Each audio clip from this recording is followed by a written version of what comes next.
যতদিন কেস চলবে উকিল ফি পেতেই থাকবে।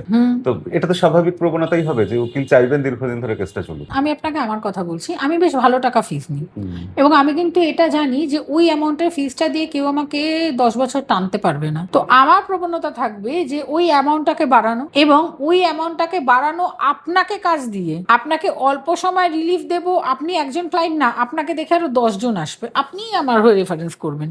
তো এটা কখনোই ভাববেন না যে উকিলরা আপনার কেসটা টানে। কেসটা তারাই টানে যারা আপনার থেকে ফিসটা দরকারের থেকে বেশি কম নেয়, কারণ উনি ওটাকে মেলান। আমাদের সবার একটা লাইফস্টাইল আছে এবং আমরা সবাই সবার জীবিকা নির্ধারণ করেই কিন্তু সেটাকে চালাচ্ছি, এগোচ্ছি, আমাদের সংসার চলছে, আমাদের ছেলেমেয়েরা পড়াশোনা করছে, সবকিছু যা হচ্ছে ওখান থেকেই হচ্ছে। তো ওখানে কম্প্রোমাইজের জায়গা নেই। আর একজন প্রফেশনাল মানুষ যে নিজের কাজ খুব ভালো করতে জানে সে কেন কম্প্রোমাইজ করবে?